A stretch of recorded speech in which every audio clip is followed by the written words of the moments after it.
Dude, I can't wait to freestyle over that one day. I look forward to that. Welcome in, guys. It's Talkin Badgers, and tonight we've got a community mailbag episode for you. I've got your questions lined up, courtesy from the Locked On Badgers Discord, and Ryan Eilers. Appreciate you, collecting all of those. And let me just say, y'all brought some heat this week.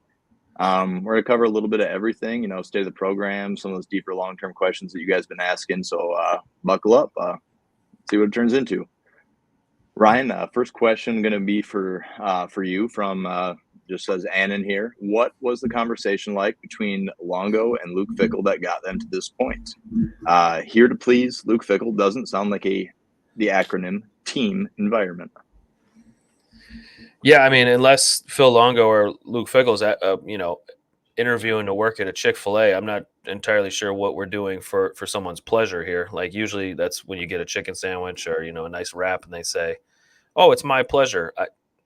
Outside of Chick-fil-A, I don't really know why we're talking about our boss like that. So for me, like I can't imagine that conversation went well because I know when I'm trying to be passive aggressive to the bosses I don't like, I usually say, "Yeah, it's my pleasure," or I'm here to serve you. I'm just a good subordinate. Like that to me, like screams toxicity. So I don't know. I mean, I'm looking at it and I can't imagine it's anything good. To the point where it doesn't seem like a team environment. Yeah, that whole team thing where we put it on our back. Why don't we just add an "or" to it at some level? I'm not a big like hokey acronym kind of guy. That's just me personally. So the team thing with the together everyone achieves more doesn't seem to vibe with here to please Fickell is the quote. I don't know. I can't imagine that conversation was great though. You're taking an air raid guy and you're kind of doing a Christonian playbook. Seems like it wouldn't go over very well. What do you think, Coop? Also not a big acronym guy unless it's LANK, dude. Let a naysayer, and I'll use that all the time. But it was good to see the head lank at Camp Randall, huh? Yep, had LANK in charge, dude. You know me. You know how I get down, brother. It's not good. I mean, I feel like Fickell, and maybe this is me just watching from my TV. I feel like he doesn't like Phil Longo, and that's problematic. I would agree. I mean, it's like there's certain guys who can make that work, a la Shaq and Kobe. Like those dudes, they hated each other basically until they both retired, and then they realized like how dumb they were being. But like they hated each other, and we're out here hooping. Yeah, they were producing together. They're not producing together, and I feel like there's a lot of tensions on maybe, and this is all just speculation and watching from afar. But like, what if I'm Fickell? What I'm asking Phil Longo? What are we doing here? What kind of offense are we running, man? I haven't seen a change in what has he coached? 14, 15 games, whatever it is now. Like I think that was number 16. Was it? Yep. But what's changed with this offense? Have you guys seen anything that's changed? Because I haven't, and we weren't producing at a high clip last year. Well, I saw one formation. That was about it. Dude, I saw that inverted wishbone. What was it, week 1 or week 2? With 3 backs?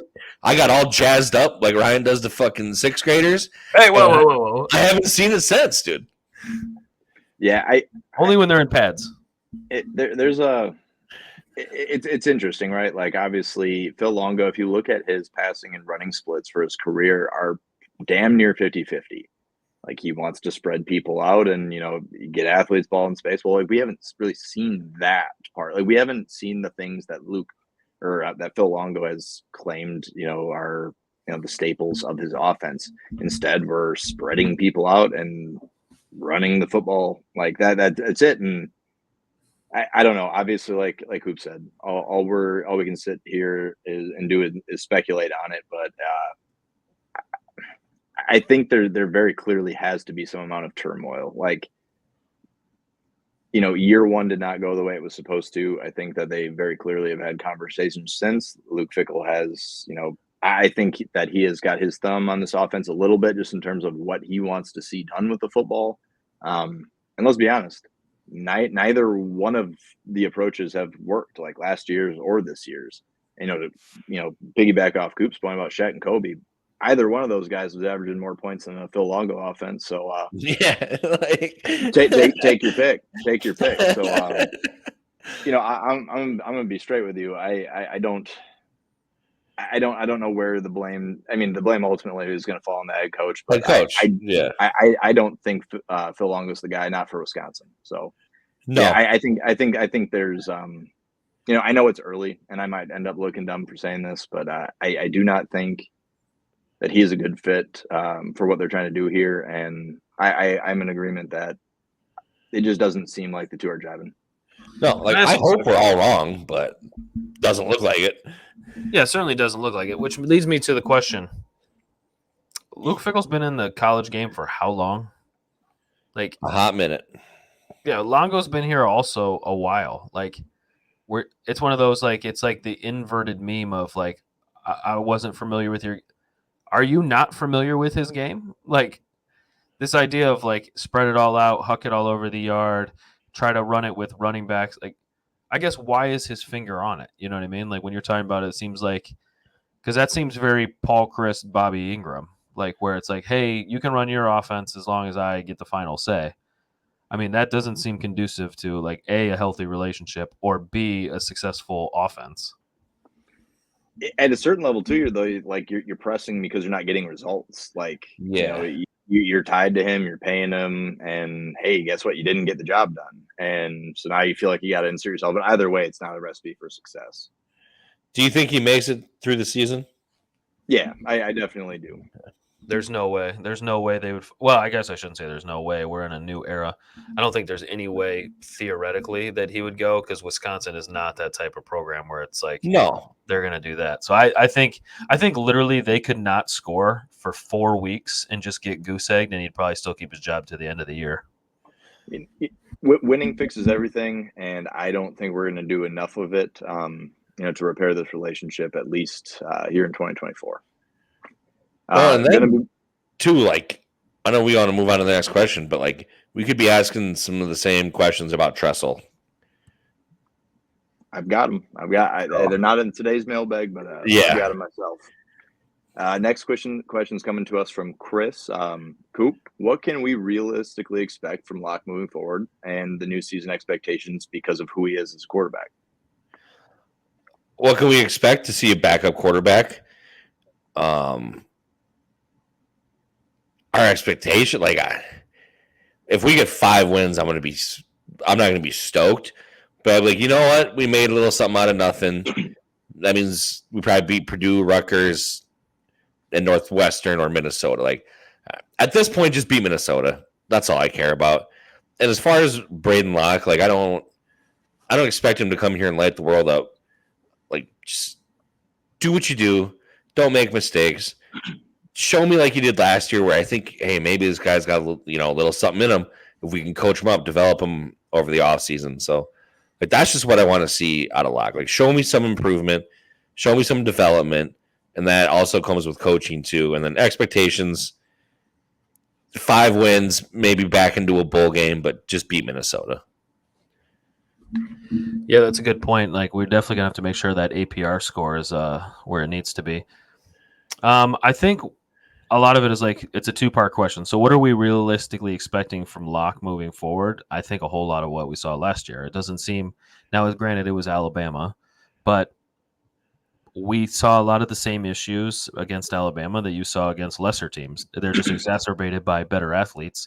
Pocket's going to close faster. Routes are going to have coverage on routes is going to be tighter, but still missing balls, inaccuracy, batted balls, getting crushed in the pocket with like a negative pocket awareness. Like, those are all things from last year. So that's what you can realistically expect. But as far as like the new season expectations, I mean, from Phil Longo and Luke Fickell themselves, they say the quarterbacks were 1A and 1B. So I'm fully confident that Locke will be able to maintain this pace that they're currently on to establish a new 20-year low in scoring. So I think they're right on pace for it. Right now, they're about 40 points behind where they were week 4 last year. And they're right on pace to, set another record for all-time low. So, I mean, realistically, expectations, status quo, baby. Yeah, I think with Braedyn Locke, like, you're going to have a serviceable option the offense is already the offense is already struggling. It's going to be a lot more of that. Hopefully you can find a way to tailor the game plan to his strengths, and maybe find a way to score 24 points a game. Right on his average from last year. I don't know. The offense will not have explosive plays. You saw the throws he didn't make against Alabama. He missed the two shots he had, the two times where you got separation. You're only going to be gifted so many of those opportunities, especially against Alabama. He didn't come through on either of them. I don't know. I think we're going to have some tough days ahead. I think we're going to be scratching and clawing our way to, kind of like we've said, 5 to 6 wins. And I'll be honest, boys, I'm already nervous about, and maybe this is something that shouldn't matter, but to me it does in some respect. 23 straight seasons of winning football records. People like to downplay that. I think that is a significant achievement as a program to have 23 straight winning seasons, and I think that's in jeopardy. So not saying Locke can't get the job done, but I don't think he's going to elevate the offense.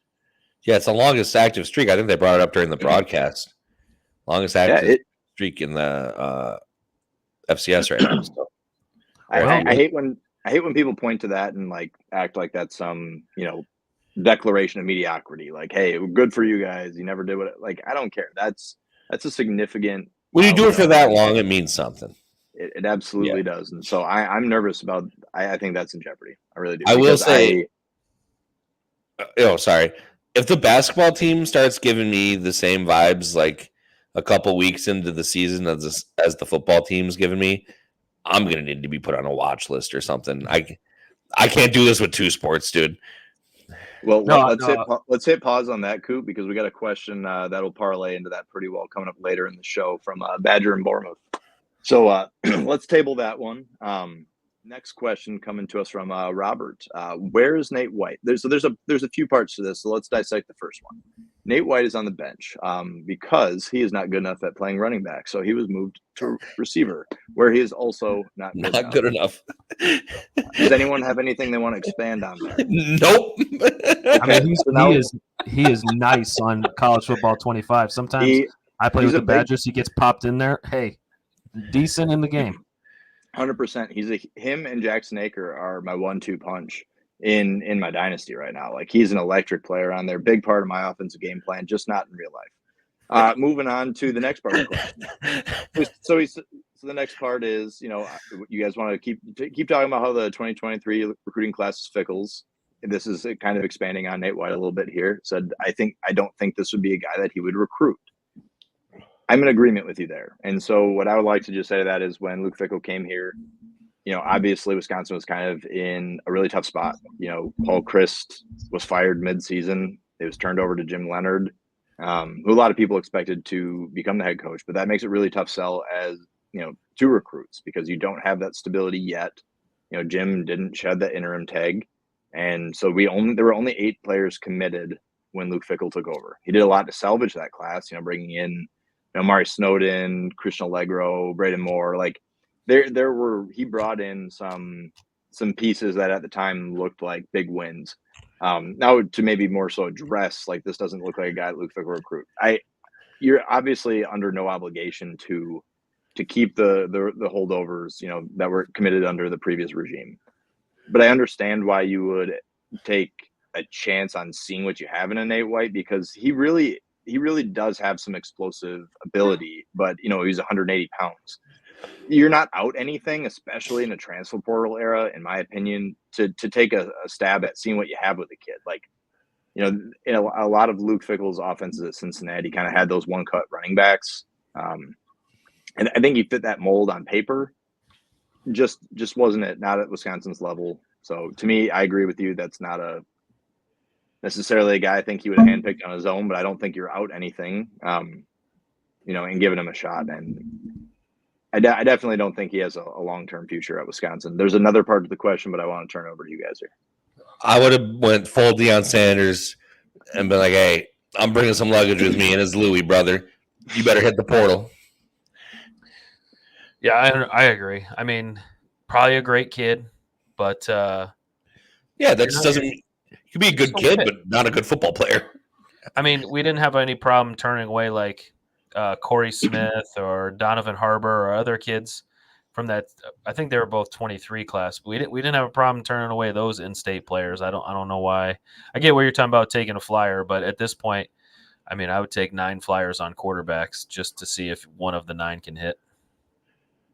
I'm not going to hear an argument from me. Last part of the question there from Robert is, where are those guys from the 2022 recruiting class? So just want to throw out a few of those names. There are guys right now that are contributing, like Joe Bruner. I think he is a really rock solid piece of this offensive line. I think he brings a nasty. Anyone nicknamed Rip, if you've watched Yellowstone, that's going to work for me. So I think Joe Bruner is a big piece. A guy who I thought, admittedly, would be a more impactful player at this point was Austin Brown. He was one of the 3-4 star recruits in that class. Did think we'd see more from him. They're kind of trying to move him around the slot, the safety, trying to find a home for him right now. I did expect more. A few others though. Kurt Neal, obviously starter, fine player right now. Still got some time to develop. Vinny Anthony starting, did a couple of nice things. He had a nice little yak play there against Bama, but ultimately has not broke out. Just kind of going down the list, looking at people who are contributing. JT Seagreaves is essentially the team's third tight end, hasn't done anything of note to this point, just kind of a guy. Cade Giacomelli obviously has been a pleasant surprise. Ball security has been an issue over his career. Chris Brooks Jr. seen the field a little bit, but I've more or less just named those are the guys. I agree, not a strong class, but there are people from it that are in the 2 deep and a couple impact guys. Nothing crazy. Yeah, nothing to write home about. That's for sure. Nothing where it's like, man, these crown jewel. Because you can have some classes where it's like, man, these 3-4 guys changed our program. And like you said, we have where it's like, well, they're okay. Like Cade Giacomelli is all right. You got some fumbling issue. Never what you want to talk about when you're doing some revisionist history on your drafts or recruiting classes. Not good. Yeah, I think for me, it's I gotta hold out. I gotta just, if we're gonna give the coaching staff time, I gotta give these players time. I was so quick yesterday to just clown Muma and talk about Bordellini snaps and all this stuff, and I know the NFL is not the end all be all, but when Bordeaux goes and gets drafted in the 4th round, and Muma is an undrafted guy, makes an NFL 53. It's I start to think, are we utilizing these guys to their strengths? Because clearly at the NFL level, it's the highest level of football. Maybe they are a lot. So when I look at people like Joe Bruner and we're talking about Austin Brown, we thought he'd be different. By the time it's time for his draft to come up, maybe he's used completely different way, and we could see more of his skills. But I agree with Max Lofi coming in and taking his role. It's kind of Max Lofi was out of football for a while, so it's if he's coming in and taking your nickel spot, that doesn't spell a lot for your ceiling. You know what I mean? You're not really going to get replaced by journeyman, respectfully, journeyman from a program. It's always not getting a ton of snaps at safety, and then obviously Hunter Wooler's not giving any up, but Preston Zachman's taking them, and really nobody else is essentially rotating in right now. He's getting some run, but I thought, to be honest, I thought he'd be starting opposite of Wooler, and or him or Braden Moore. I thought they'd both be starting at this point or getting reps. Well, it's always tough too when you're talking about past recruiting classes, guys you had maybe higher hopes for. When you watch a 17-year-old just destroy you that Saturday, it's where I want that guy. I want the guy to be good right away. I don't want to wait 3 years, So that's part. Not that it's always realistic, but it always gets in your mind. It's well, where's that for this program? I get it. We're dealing with Alabama, but where are these guys when we're recruiting? So I think this next question is going to pair kind of well with what we're talking about a little bit. It's going to be from Cujo here. Says, how does the pod feel about how the cover, or whether or not the cupboards were left bare when Fickell took over the spot? Ryan, where's your head at with that? Because obviously there's a lot of discourse on the internet about this and a lot of polarizing opinions. I have my own. Want to hear yours? Well, since it's more of an after dark feeling, I can let it rip. And I say, when I see that, I just think it's a bullshit cop out. I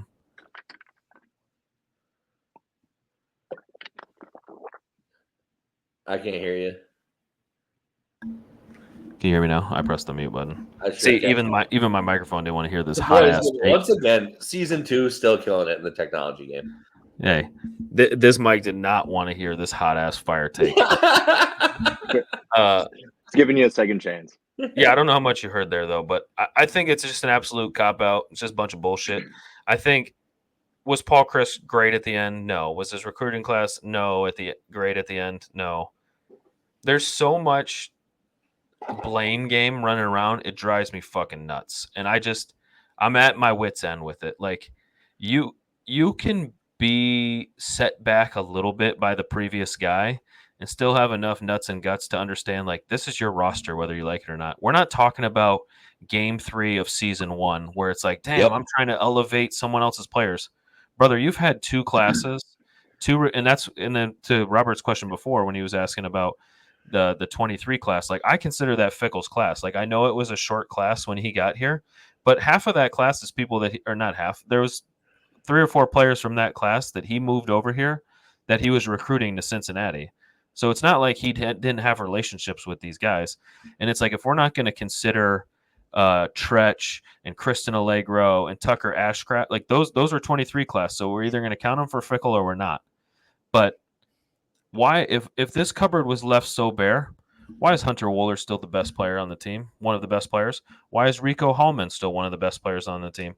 Why is none of the transfer defensive linemen playing over Ben Barton and Cade McDonald? Like if you're such a good at evaluating talent and replacing talent, or the talent is so bad, should be pretty easy to replace, right? If this cupboard was so bare, you could just pull anybody out of the portal and come replace them. But it seems that Braylon and Ches and why is Yakimelli getting burned? Like, over the freshman? Like, that seems odd, right? Over Tywee? Oh, that seems odd. Like, Tywee's hurt. Well, Big Dog was sharing reps the first. Remember when they came out when you got rock solid for the Wildcat? I did. Yeah, but I did. That was Yakimelli in there. I know, but I'm saying he got hurt week 1, so that plays a part of it. Well, your best ability is your availability. True. Yak is always ready. But what do we have with some of these guys? All these guys seem to be nicked up. I'm fine if you want to say that Fickell didn't have the same situation that, like, Kalen DeBoer in Alabama has. Clearly, Saban left it in a much better place. But and he's got more money.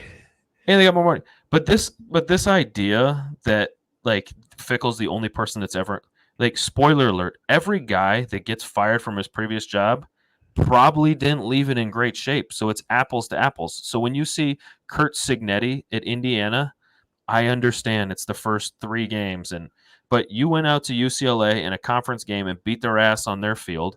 You scored 77, a program record. Is it the end all be all? No. Can they end 3-9? No. But outside of some portal guys, that's not his roster, and he's seeming to figure out how to elevate it. So when you take a team that's been to 20 straight bowl games, that's had 20 straight winning records, who scored 66 points, 42 points in the year that you fired the guy that wasn't good enough, and then have the nerve to say that the cupboards are bare when all the best players after 2 high school cycles and 2 portal cycles are still the old guys. Like, miss me with that. Like, to me, that is an absolute cop-out, and that's just not having accountability. Like, I can really like Fickell in this the trajectory and the transition. I could understand why we got rid of Christ, but you can also be honest, too, and say that, like, there's some mismanagement of roster here. You're not maximizing the talent you have on your roster. Like, 2 things can be true. You can move on from Christ and Fickell's a good hire and say that the cupboards weren't left completely bare, because if you look at that roster that we had, that's still mid-tier.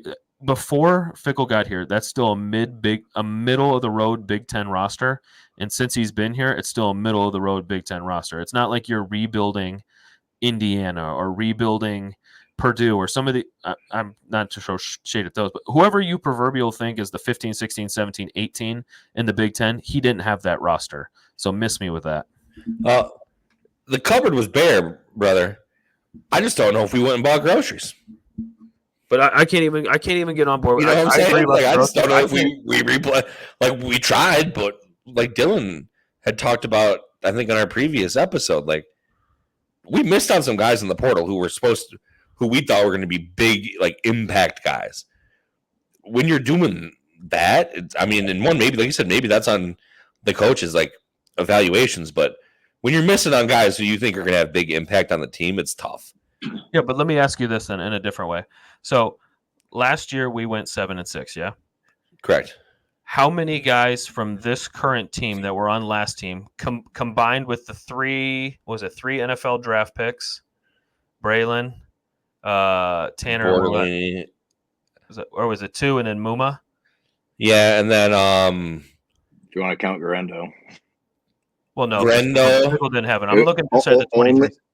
Only 2 got drafted last year. And then isn't Rucci on the Dolphins? Oh yeah, Rucci's so you UDFA. have, but still made the roster. So you have Rucci, Muma, Bordellini, Braylon Allen, and we're talking about what? Hunter and Rico are for sure NFL guys. So you had 7. Tanner Mordecai, is he still on the 49ers? No. Okay. So you had, you can count, as much as I don't love him as a player, you can count Jack Nelson too. Okay, he's been Riley Mallman. So you have 8 or 9 NFL players, and you went 7-6. So this idea that you got left a team. Now you could say that you're not as deep in spots, but last time I checked, you were left with Gio Paez and Rodis Johnson. Are they great? No, but they went down to the SEC. They didn't transfer down. They transferred equal or up. That could help on your defensive line this year. Oh, what happens if one of your offensive linemen goes down? What about that 5-star that's starting for Penn State this year on the offensive line? You could have kept some of your depth, dude. So this idea that the cupboard was bare, you let those players walk. You let them go. That's not a Paul Chryst thing. You could have kept 3 more impact players on your roster. If it was NIL, you could have paid more money. Well, there's more money in the NIL. Would it have cost that much to keep Rodas and Gio and Rucci? Maybe. I don't know. But this idea that it was left bare because the roster turnover, you had 7 guys in the NFL and you let impact players walk. That's not a Chris thing. Yeah, I think where I'm at with it is no, the cupboards were not bare, but just this whole blame game. You've got 2 factions of the fan base, right? You've got the Chris diehards, not even the Chris diehards, just the people who loved the way the game was played for as long as it was. And I'll be honest, I love fall that into too. I fall into that category to a degree, but I also felt that it was time to move on from Paul Chryst, and I, at the time and still in many ways believe that Luke Fickell was a good and right hire. Obviously, right now that's not looking like a good take a lot of time. However, it's 2 people who have very polarizing and different beliefs, about the program that they once loved, and so they're wanting to point blame the other way, and I think it absolutely is going to go both ways. I don't know if people are remembering this, but in the year that Paul Chryst was fired, what ended up being Luke Fickell's first year, that was supposed to be Wisconsin's year to win the West. How it is with Wisconsin. It was always, I don't want to say easy, but you often knew the years that were going to be winning years. When you were going to return 8 starters on defense and, 4 out of 5 starting offense, you knew it. And last year was supposed to be that, for Paul Chryst. No, the cupboards were not bare. Did it have enough impact talent? Clearly not. Paul wasn't getting the job done, and that's why he was fired. Jim gave us pretty similar results in his time, and Luke Fickell, put his own spin on it and gave us another set of similar results. And that was with him going out and getting a bunch of handpicked guys. The portal, what the cupboards are is not terribly relevant anymore with what you can do in the portal. It speeds up the process. It's your roster. You took it over. And let's be honest, you were leaving Cincinnati that, you took it to a college football playoff, but it was also time removed from that. You inherited an infrastructure that was inherently better than the one that you were leaving. It's why you left. And I think you'd be hard pressed to tell me that Cincinnati team that won just a handful of games that year, I understand that people would have left when Fickell left, but the point is the same. When you came to Wisconsin, full stop, you should have had an improved roster. I understand that it comes with improved opponents, but no, I do not think the cupboards were bare. Do I think that it was of a quality, that maybe we thought that it would be? Absolutely not. But no, blame definitely goes both ways. It became his roster the day he took over. Paul Chryst left, impactful players there. There were several positions where they were lacking them that we thought that they went out and acquired them, and we were wrong, or they were misused, or both. I don't know, but no, I'm not willing to anoint anybody as the sole person I'm giving blame to. I think that it takes all parts, and I think it's just two parts of the fan base that I've already made up their mind and are still pointing fingers. At this point, the only fingers that need to be pointed are at the coaching staff here to put a better product on the field and the players to execute.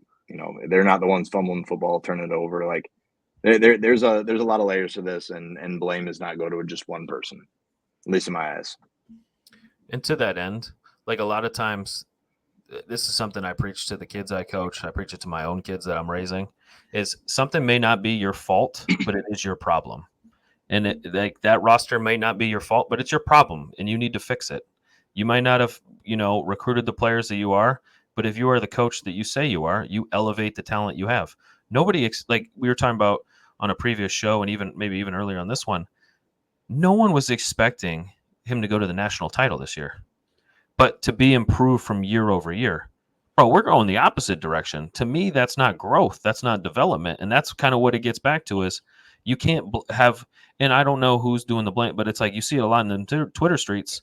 It's like, oh, it was a cupboard, or it was this. And it's like, it's not his problem, or it's not his fault, but it is his problem.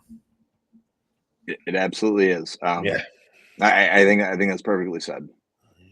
Let's move on to the one that I think it's thought-provoking. Badger Borboth, want to give you a shout-out for this one because the first time I read it out loud, I'm gonna be honest with you, I still don't know fully how I'm going to answer this.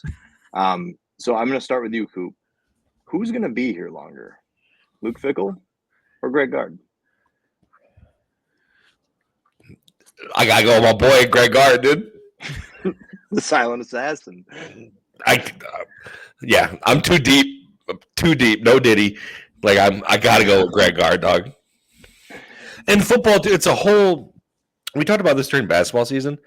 The two sports, whether you like it or not, it's a whole different landscape. Football, a coach has got 4 years, 5 max, to make any program sustainable or prove that they can win or maybe get into the playoff nowadays. Like where basketball, you get a little more leeway. Greg had some early success. He's longer tenured. I think they'd stick with Gard over Fickell in a couple years if things keep trending the same for both programs. I want to hear Ryan's answer, and then I might have a follow-up question. Oh, God. That is a compelling argument that I try to look at it like, what do I prognosticate happening?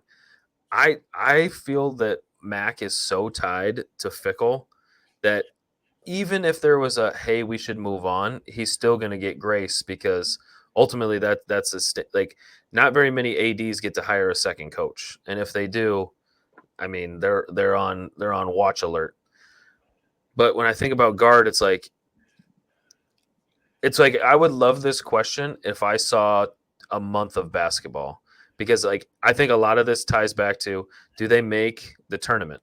Because if they make the tournament and then maybe they miss it in 20, so let me think, the tournament would be in 25. So if they miss the tournament in 26, but then they make it again in 27, I think it's going to be Gard unless he misses the tournament this year. If he misses the tournament this year, he's done. That's the only thing. It's like I got to see all these new pieces, because if he doesn't make it, because I don't know if you guys saw his big noon kickoff or his big 11 a.m. kickoff little bit he did. I knew. I didn't even have to click on the video. I already knew it was going to be. Why are we putting this guy on a camera? That's not Greg Gard. Honestly, I thought he was going to sit down and then did you know that I like to juggle? Did you know that you can help the Badgers, by donating money? I thought it was one of those hostage videos. But if they make the tournament, I feel like that buys them at least a year or two, because that's if he goes to the Sweet 16. What is that? That's why that's the timing of this question is hard. If I feel like gun to the head, I had to make a choice, I'm gonna say Fickell. And I'm only saying that because I think Fickell's going to get in at least until 2026, because universally we know 24 and 25 schedules aren't easy, and you can kind of see the writing on the wall with the offensive coordinator. So I have a feeling that Mac is going to let it ride a little longer. But I don't know if guard goes to 2 tournaments and even like wins a game. Who's to know in 26? This is a really good. I think it might have been a throwaway question or like, but this one's That's a great question. This is a It nutbuster is. because I'm half in one hand and 6 in the other. And we should revisit this during basketball season. Yeah, like I think Ryan's point is head on. Like I wish I had a month of basketball. Like I wish I had already watched a month of basketball because let's not forget the Big Ten basketball conference just added the same programs. Like it's winning the Big Ten, being a top shelf team in the Big Ten, all those things. 14 years under Bo Ryan, always finishing fourth. Like now finishing fourth is going to mean a hell of a lot more than like it's been the double bye to this point, which is big, but like. Big Ten basketball is going to be deeper. I don't know. It's going to change, and I don't think we fully know or can appreciate what that means yet. And obviously, this roster has been changed in a lot of ways. So before I answer, let me ask you guys this, and I don't know that it's going to change either of your opinions. Do you think if maybe you're Chris McIntosh and you're there's nobody's calling for your head, nothing like that. The Fickell hire is not looking terrific, today. Today, it's not looking good. Do you think that looms a little bit in the back of his mind with Greg Gard? Like, does that make him more tentative to pull the plug on a guy who people all the time are in my mentions about how they don't. When I refer to Greg Gard and sustained success in the same sentence, I'm gonna have people jump down my throat, and I don't think that's something that people should wish away. I'm not saying the next guy couldn't be great, not saying he couldn't be better, but I would not wish it away. Do you think how the Paul Chris situation, I'm a believer that the Paul Chris situation was still a sinking ship, but does it give Chris McIntosh a little bit more pause? Go ahead, Coop. No, you go. If it was any other human as an athletic director, I would say it would give him more pause. Because that shows, and this is not going to be a Chris McIntosh slam fest, but the words that are going to follow out of my mouth might get misconstrued.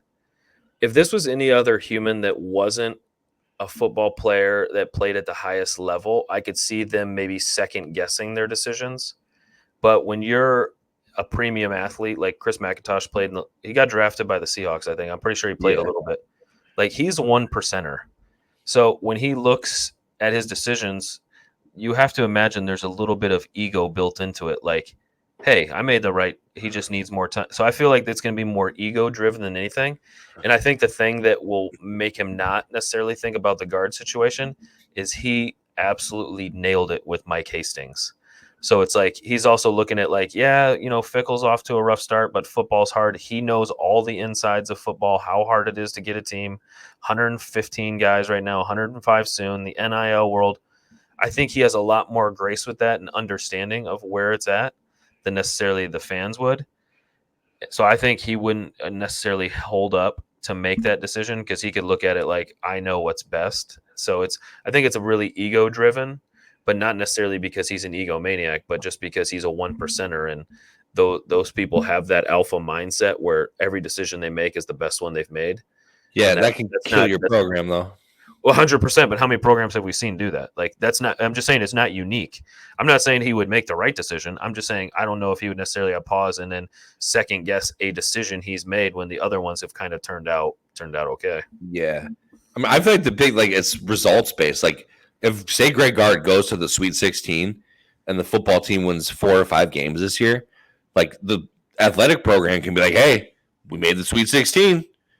Hockey programs are on the rise. We got a good volleyball program. Like football, we just got to turn it around. Like, so you can spin it in a good way like that. Like if he makes a Sweet 16, he might get a contract extension.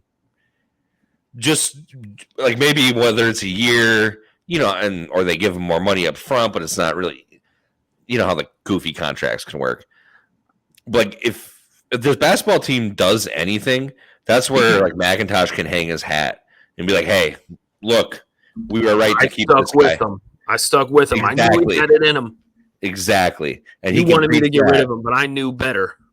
And then he can parlay that into, hey, we're sticking with Luke Fickell for another year, During the course of this discourse here, I've changed my answer. I was prepared to give you guys one, and I am 100% changing my answer. So I was going to sit here and say that I thought it was going to be Luke Fickell, given the investment made. I mean, 7-year contract. Like, obviously, there are enough donors out there that if things were just an absolute shambles, they're going to come up with the money, perhaps. But you've got a really sizable long-term investment in Luke Fickell, and so that's why I was prepared to come in here and say. However, with where things are at right now, with the lack of identity, with, I understand that he's got to have his time. Like, I still believe those things. I'm not saying I'm writing him off at all. I genuinely believe that he needs some time, but I think I'm going to roll with Greg Gard, and for this reason. Obviously, we need to see, what the product looks like this year. He lost Hepburn, he lost Storr, and you had to find a way to replace all these people in the portal. On paper, I think he did. I don't know yet. However, I think it's a lot easier, in my opinion, to rebuild a roster year over year through the portal when you're talking about realistically only needing about 8 guys, in a rotation any given season. Where in football, you're only as good as your weakest link. I think it's going to be Greg Gard. He's proven that he's going to consistently win at a level that is going to get you the NCAA tournament far more often than not. And again, and maybe the portal world isn't going to pair well with his coaching style, and maybe I'm dead wrong. Maybe he misses the tournament and is out of a job at the end of this year, and I look like a fucking idiot. All of those things are on the table, all of them. But I also think that there is a greater likelihood of, in this portal world, being able to build a winner in basketball than I do football. And he's already starting from a place of having a quality program where Luke is having to build. And so I'm going to go Greg Gard. I was prepared to say Luke Fickell, but I'm changing my mind. And in basketball, one player can get you another 10 years as a coach. That's what I was thinking. Yeah. You get one stud for 1 year. That's contract extensions. Yep. So that's where my head's going to lie, and brings us to the final question. Not one that's probably going to involve a lot of discourse. This one's going to come from Cujo. Appreciate you asking 2 questions. When's the merch going to drop? So y'all got plenty of one-liners to throw on shirts. I'd like to hear from you guys. Throw something in the comments if that's something that y'all have any interest in. I think me and the boys kind of talked beforehand. I think that's going to have to be on the horizon. So, if there are some lines in there that you guys would like to see, if you guys want to any specific merch, let us know. And I think we can get the ball rolling on that. Yeah, we certainly have so many quality one-liners. Like, just even some of my favorite, we were sitting here kicking some around. It's just the idea of what are we doing here? Or, big dog of the week. Or even the one that's like when Coop is always talking about people and saying like, "Hey, your kneecaps look like biscuits." It's just like there's so many good ones on there that it's like we could have merch for days. Dude, I know we got to get going here. I hit some lady at the fucking self-checkout with that this past weekend. So dude, I was pissed. So I'm in the self-checkout, which by the way, Metro Market, they got 12 packs of High Life. On sale for $9.99, you get $4 off with this deal they have going. So it's like $5 for a 12-pack of High Life for anyone out there who's wondering. But so I went to Metro Market. Obviously, there's no registers open with real people because it's 2024, and that makes me sound like a old curmudgeon, but I hate that. So I scan my shit at self-checkout, and then I wait for the person to come over and verify my ID. Cool. So I scan the same 12-pack again. And I have both of them in the cart. Well, then the machine starts freaking out. So then I called the lady over here. I was like, hey, like, this just locked me out. And she's like, well, you have 2 12-packs. You only scanned 1. I was like, no, I scanned 2. Like, I promise you. Like, you can look at the video. And the thing now, they show you, like, the video right there because there's so many people stealing nowadays. And she saw the video. Like, I scanned the same one twice, but it didn't take it. She's like, okay, whatever. I'm sorry. And I was kind of like, I didn't want to get into it. It was like, damn, you just fucking accused me of stealing, dude. Like, what? Who do you think I am? I'm an alcoholic, but I'm an honorable alcoholic. I'm going to pay for my beer. All right. So, anywho, we get that resolved. So I scan the other one. And then I had a couple other things in my cart. And then I go to pay, and I have to call it locks me out again. So I have to call the lady back over. Because apparently at this self-checkout, it was an 8-item max. And I had like 10 things. I was like, you got to be kidding me. And the lady, because it was pretty packed, and the lady waiting on me, it was this old lady. And she'd been waiting right behind me the whole time. I'd been there for like 5 minutes, which is way too long at the self-checkout. So I'm already getting stressed out. And she's like, that's because you didn't put your beer in the bagging area. And I turned around to her. I was like, lady, shut up. Your knees look like fucking biscuits. And I'm going to say the dude behind her, he chuckled. So it made it all worth it. She was not happy, man. You can dress you up, but you can't take you anywhere. No, you can't. No. It's just one of those. It's just, you're going to get what you're going to get. Like I said, I was already stressed out, and then she made that comment. I was like, oh, lady, you don't know who you're dealing with right now. I think on that note, I think that's going to do it for us today. Thanks for being here, making Talkin Badgers part of your week. Appreciate y'all submit some questions. I think we'll run this something similar back next week. So, let us know in the comments, and we'll get you back here next week.